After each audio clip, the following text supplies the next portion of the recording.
What's happening, gang? I hope this finds everybody well. Welcome back to the Built for Pressure podcast with me, Will Foden. Today, I'm back in the peaks with me and the ginger weapon, wherever he is, doing the do to get in some space and actually having a brew in the hills. But today's episode, I'm actually doing something not a little bit different, but talk about a subject that I massively enjoy exploring. It's how do you actually lead yourself through high performance. Most CEOs, executives and founders, what they do is they try and white knuckle their way through their performance all the time, adding more into their process, pushing their limits. And the reality is most people behind closed doors are eating themselves alive, feeling burnt out, they're overwhelmed, frustrated, or the complete opposite. They're so bored of what they're doing right now because they've proverbially completed the game. So here's the thing. These are the three key drivers of leadership performance that we use inside Built for Pressure and things that I am massively would endorse. I would massively endorse for somebody to take, steal and utilize over Q2. First one that drives leadership performance is your physiology. Most leadership performance programs massively focus on pieces of the puzzle that are immeasurable. Feelings, or the other way mainly, or emotions that are only measurable to the person using them, or they're measured through objective measures that have got no feelings at all, i.e. P&L spreadsheets and all that kind of cool shit, where the reality is your physical performance is the foundation for absolutely everything. Your health, your recovery, your nutrition, your actual behavior around how you optimize your physiology on a daily basis, your sleep, all these cool pieces of the puzzle.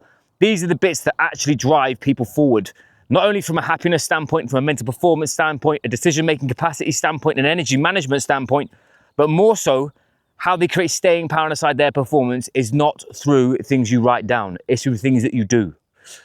For me, personally, like right now, for someone who's wired to want to achieve and push my limits, most of the time, I want to be developing things inside of my platform or coaching, in whatever regard that is. But the hindsight and reality is your capacity is just like this proverbial Yeti. Little caveat, if you haven't got a Yeti and a metal tumbler, I'd firmly recommend, because absolutely essential on a hike. But if your capacity is your actual vessel itself, if you exceed that vessel, all you're doing is spilling over the edges. And this is where burnout, overwhelm, frustration, actually your standards start to slip from a cognitive and physiological standpoint too. Whereas actually, if you understand the name of the game of how do you actually keep your capacity or expand your capacity from a physical standpoint, that comes down to standards, athletic performance, and understanding the physiology and biology behind the leader itself. Whether it's a case of you're tracking your metrics through HRV data or resting heart rate or Garmin or Apple or any of these other wearables, or vice versa, you are following a structured training program and seeing adaptation on a weekly basis. That, to me, is the number one driver of leadership performance and how you actually learn to lead yourself.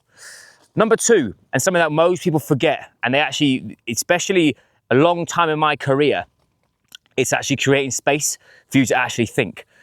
And also, a little caveat to that one, not measuring your ego by how much output you can do.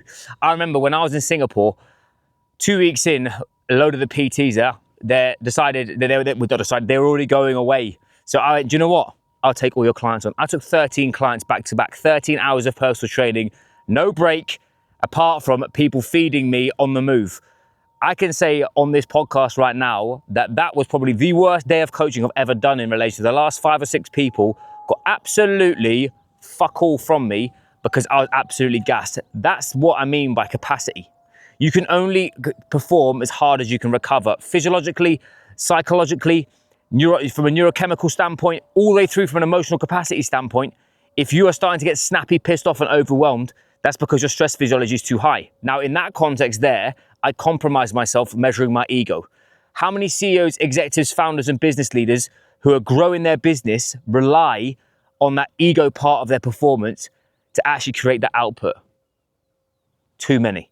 And I have been that person for a long period of time. In rugby, I was exactly the same. Rugby, I was just there to tackle everything, show that I could fight everybody, or like more than one person has told me, bleed more than the opposition, because I measure my success off that. Where the reality is, if I didn't do that, and I actually thought about my performance more, I was more deliberate in my execution, more deliberate in my practice, apart from getting my leg snapped in half being kicked by a horse, which if you don't know that before, it's another long story, that may have been a dictating factor of my performance. So, number two is actually creating space. And for me, genuinely, whilst I'm doing this video right now, this for me is a recovery exercise. I am doing this on purpose because I know that being out here, trying to find out where my dog is, hey, and actually decompressing, and ironically, yes, I am filming this, but I'm off my phone apart from that, is actually meaning I can go back and I can put down the accelerator and know that I've got a full gas tank to give,